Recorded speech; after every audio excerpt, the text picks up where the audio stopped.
Welcome back guys, Kidnans TV, back again with another video. So ang gagawin pala natin ngayon guys ay magtimpla tayo dito ng semi-gloss na liquid tile. So pang top coat pala natin to guys sa outdoor. So bali yan yung kukulayan namin ng guys, yung liquid tile semi-gloss kasi prone kasi yan sa ulan at saka sa init. So bali ayan pala guys yung gamit ko na tinting color diyan ay liquid tile na Rosina, liquid tile na black, tapos yung Venetian red ko pala dyan guys ay Acrytex na tinting color kasi walang stock ng dito guys, yung Venetian red ng liquid tile. So mahirap hanapin yung ganitong tinting color dito sa amin guys, yung solvent base na tinting color. So parehas lang naman yan na solvent base guys, kaya walang problema yan kahit gagamitin mo yan sa Texacoat o kaya yung yung Acrytex o kaya sa liquid tile o kaya sa Acrylax. Basta solvent base tinting color guys, hindi yung oil base. Bale yung titimplahin ko pala dyan na kulay guys ay parang creamy lang na creamy white lang yung sinen ng may-ari. So magtitimpla muna ako dito ng sample guys, tapos ipapakita ko muna sa may-ari.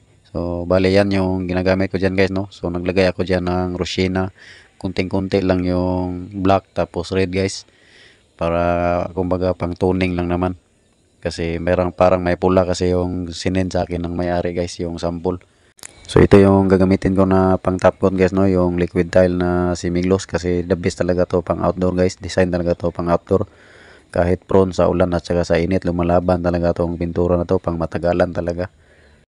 Bale yan yung sample guys, ganyan lang yung pagka-creamy niya. So bale nilagay natin sa pure na puti para makita talaga natin yung yung tinimpla kasi parang puti lang siya titignan kung hindi natin ipatulo sa sa puti. Yung wall pala sa labas guys ay nakapreparasyon ng waterproofing, tapos liquid tile primer, tapos yung yan yung itatap ko. Tapos gusto na kasi ng may-ari guys yung medyo matte finish lang, kaya yan hahaluan natin ng guys, yung platinum paste na acrylic. Bale acrylic automotive pala yung na yan guys, yung platinum paste. So gusto kasi ng may-ari na hindi makintab, makintab yung semi-gloss na liquid tile. So lalagyan lang natin ng platinum paste para medyo mawala lang yung kintab niya guys. Yung semi-matte lang yung resulta ng wall.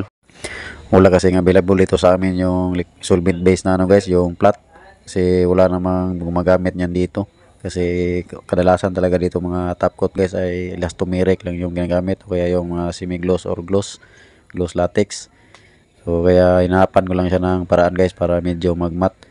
Kasi hindi rin kasi gusto ng may-ari yung guys, yung flat talaga. Gusto niya yung medyo lang, semi lang na flat.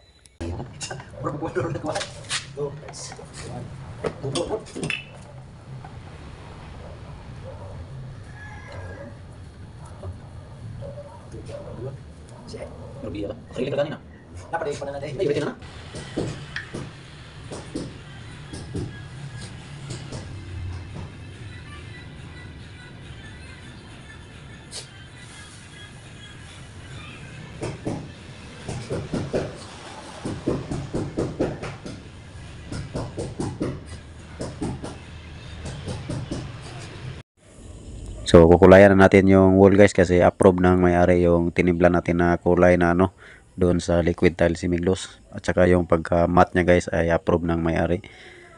So bali rough finish lang pala yan guys. Bali naka waterproofing, tapos liquid tile primer, tapos yan guys yung liquid tile semi-gloss yung top coat. So bali straight solvent base yung na yan guys, yung wall na yan kasi expose yan sa guys, ulan at init.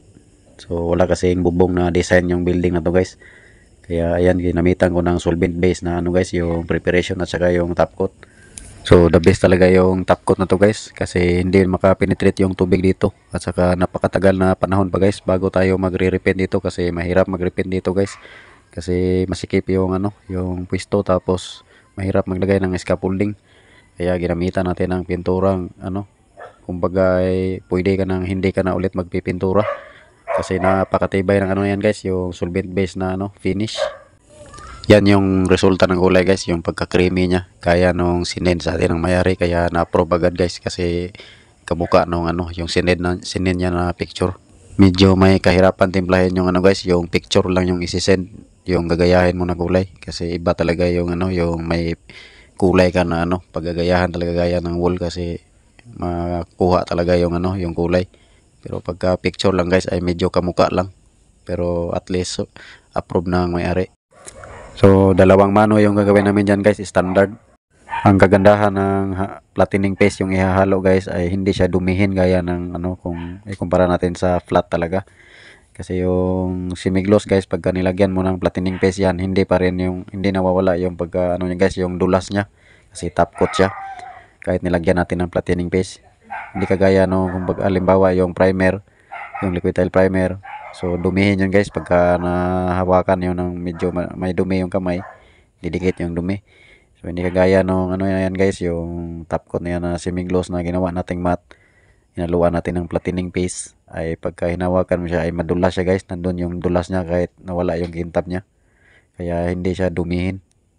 Pastil lang.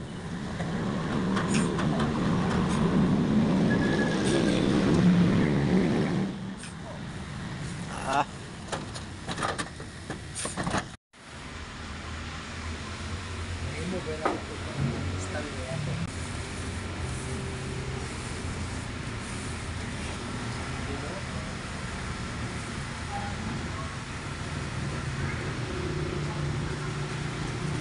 Asa ka ni putol na dapit? Ini mau tiba no handan. Ah. Di bagi ka sa taas ba? Ano? Tubo. Ah.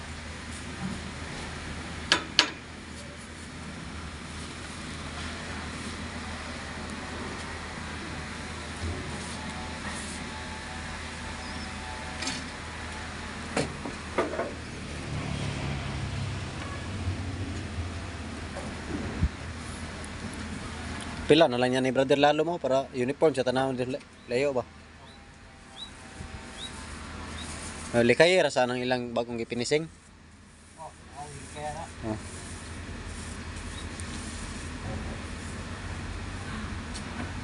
Tinanong yung ulahin na. Ano lamang?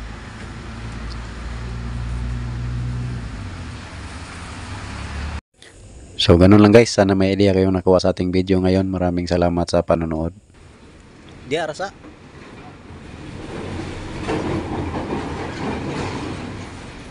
Ako, boss ko. Ay, ubos.